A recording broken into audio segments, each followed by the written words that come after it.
Bitcoin is down 43% from its all-time high. The fear and greed index shows extreme fear in the market.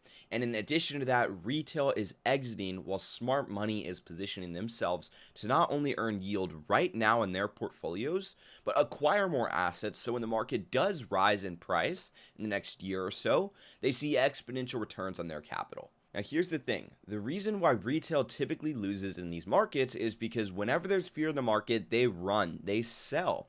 Whenever there is greed in the market, they run to the markets and they buy. They buy, saying that crypto is the future. My point being is they are too reactive. If you're trying to play the markets, but you always find yourself buying at the top and selling at the bottom, then this video is going to be for you. But first, if you want the full system behind this, not just the strategies, I'm hosting a free workshop on Wednesday where I'm going to break down exactly how you can turn your portfolio into a cash flowing structured portfolio. Link to sign up is going to be at the top description, and it takes about 30 seconds. Despite Bitcoin, Ethereum, and the overall crypto market crashing, DeFi has surprisingly sustained a lot of its capital, and investors have been flocking into this industry. And that's because people are realizing that in this unicorn industry, you can position yourself properly right here, right now. It's small enough to still have opportunity left, but it's large enough to have product market fit and know that it's not going anywhere. Sure, projects might come and go, but the actual industry is here to stay and it's only evolving with more regulation to come and more clarity to come. And that's because traditional investors are realizing that they can earn more in this industry than any other industry out there, especially when it comes to cash flow. Now, I want to show you a couple different opportunities that you can immediately earn 8% on right now. Right here is a list of crypto stablecoin pools that you can earn high yields on right now. Meaning with USDC, you can earn 9.5% per year. Meaning $1,000 generates you about $953 per year. Now keep in mind, these returns do fluctuate. They go up, they go down. But imagine being completely liquid in a US dollar stablecoin that's fully backed by US dollars in the banking system, and you're earning 9.5% compared to locking up your USD for maybe 3 to 6 months in a CD to earn a whopping 3 to 4% if you're lucky, or parking your money in a savings account where maybe you earn 0.5%. This is very attractive to traditional investors, and that's why they are flocking over here. Now, very briefly, I want to outline how Avantis works. You stake your USDC and you receive 100% of trading fees on the Avantis platform, which is where you can trade perpetual futures, go long, go short. There's a lot of people trading right now. But you also receive the trader's losses, which means that you are exposed to their gains. Now, how this actually works is when traders go into rip and they win a bunch of trades, you are actually paying them out of this vault. But when they lose, like they're losing right now, because when the market goes down, it's harder for them to make money. When there's uncertainty in the market, they are historically losing. They are paying you out, and you are winning their losses because you're the house, you're the counterparty.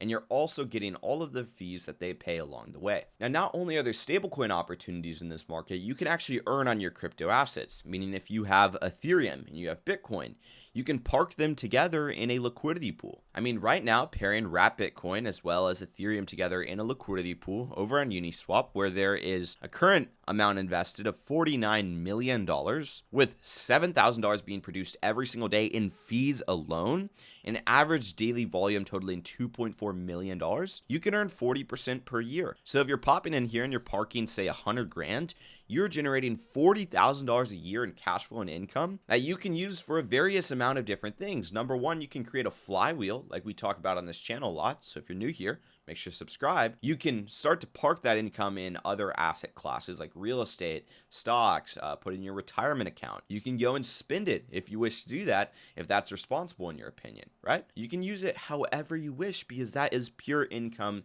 that is being generated. Now, obviously, there are risks to investing into stuff like wrap Bitcoin to ETH. There's something called impermanent loss, which basically gives you lower gains and higher losses. When the market moves up, you might have a little bit less than if you just held wrapped ETH and wrapped Bitcoin. When the market moves down, you might have a little bit less, once again, than if you just held wrapped ETH and wrapped Bitcoin alone. But the thing is, you generate the yield, and the hope is that the yield will outweigh that difference. And obviously, at my consulting firm, we don't base decisions on hope. We obviously back test with data, and we analyze past performance to see how it could perform in the future to make sure that we have a higher probability of that yield outweighing that impermanent loss that I was discussing. The thing is, the market that we're in right now is the best time to build. We've seen this trend with a lot of different DeFi protocols, a lot of different crypto assets. Those companies that are building their project and building their token and working on providing value back to holders in the worst times are the ones that are on top during the best times. But with that being said, the same exact thing goes from a retail investor standpoint. Those investors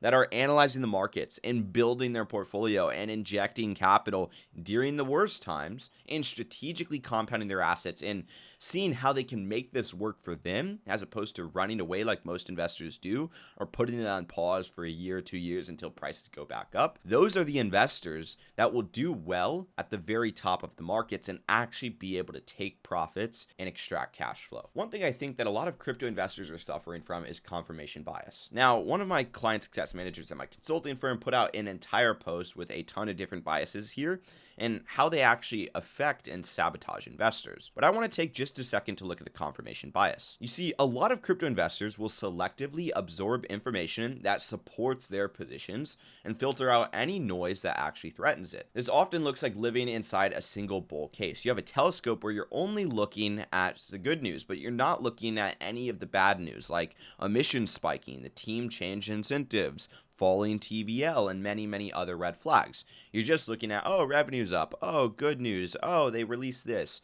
And that slowly drains your liquidity over time until you fall right into the hole and lose your money. Now, the thing is, if you've watched this far into this video, you might not suffer with this as much as a lot of crypto investors do. That's because you're listening to a different opinion that might be opposite of your own, but you're actually hearing me out. But something that you might experience a little bit more is sunk cost fallacy, which you treat your past losses as a reason to keep holding or even adding to them instead of just making a clean decision based on forward probabilities. So one thing that I teach my consulting clients is just because you lost money on one thing does not mean you have to make it back from the same exact thing. I mean, on paper, let's think of it as a portfolio as opposed to an individual position. When you start to make that shift in your thinking, you'll see that your results will be far better because everything comes together. And while you might lose money on one thing, you offset those losses in another thing. For example, I had a position, it was Solana to SNS, and this was a long time ago. And I invested $15,000.